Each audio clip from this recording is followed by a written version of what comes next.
जूंगे ना मरदे वो चंगी मंदे सजड़ा कोलो सहमारा हो जाते यार यारा ते गिला नहीं करते असल परेत जिना दे वो सजड़ जिना के गुस्से रहते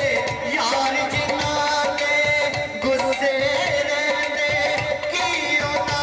आजे ना नित दिले विच चिन्हता रहते भुल जाए खाना तेरा वो पूरे पूरे नू मैं लपड़े टुरिया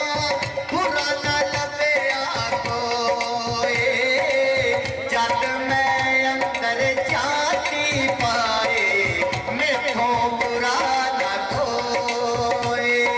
वो जितण जीतण हर कोई खेडे तू हार दे खेड फकीरा वो जिते दा मुल कोटी पैदा हारे दा मुल हेरा मियां साहब फरमाते ने कि यह दुनिया साडा पेका है ते जमीन साडी मां है ਅਸੀਂ ਇੱਥੇ ਜੋ ਵੀ ਕਰ ਲਾਂਗੇ ਸਾਡੀ ਮਾਂ ਸਾਨੂੰ ਬਖਸ਼ ਦੇਵੇਗੀ ਪਰ ਕਬਰ ਸਾਡੀ ਸੱਸ ਹੈ ਤੇ ਸੱਸਾਂ ਕਦੀ ਪਰਦੇ ਨਹੀਂ ਪਾਉਂਦੀਆਂ ਤੇ ਮੀਆਂ ਸਾਹਿਬ ਨੇ ਲੋਕਾਂ ਨੂੰ ਸਮਝਾਉਣ ਵਾਸਤੇ ਲਿਖਿਆ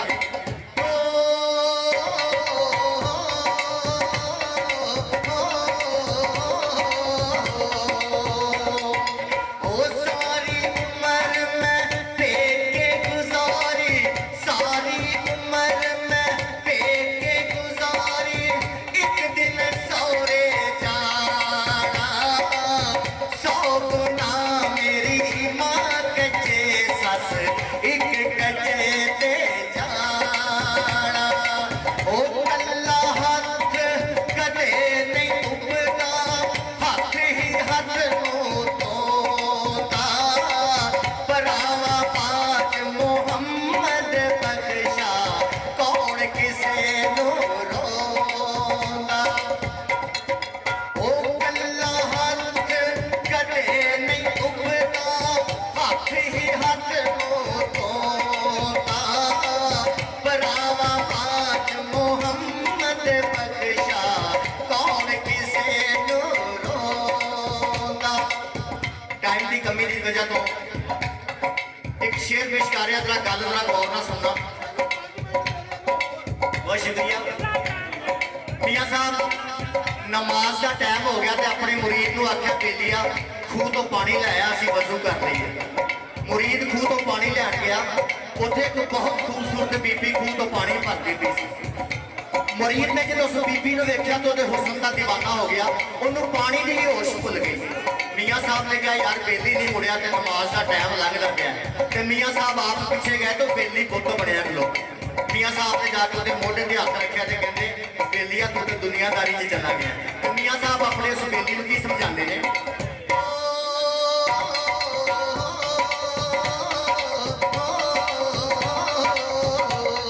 ओ सोहनी सूरत ते आशिक होयो सोहनी सूरत ते आशिक होयो की तेरी तनाए उस ते आशिक हो मोहम्मद जिसने चीज बनाए ओए उस ते आशिक हो मोहम्मद जिसने चीज बनाए हो जाती मार डराना पड़े हाथ नहीं लाते डरते जिन्हां दे लई तू पाप कमाए किथे ने अज तेरे घर दे वो जिस घर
वे दुआ होनी है आखिरी दो शेर पेश कर रहे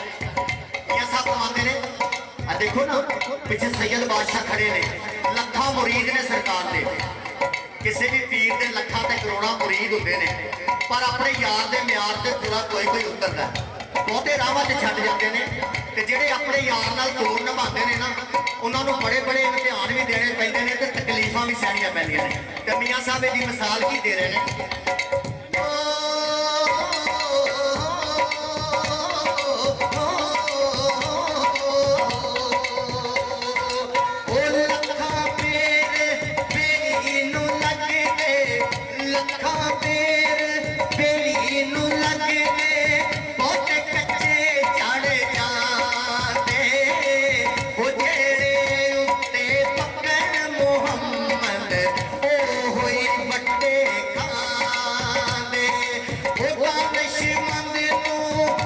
नहीं लड़दा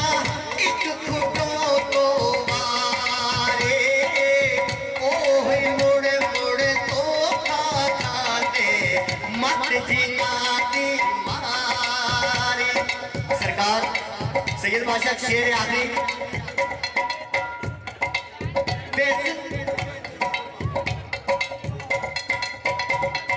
ओ बेइज्जती दे लोगों हल्ले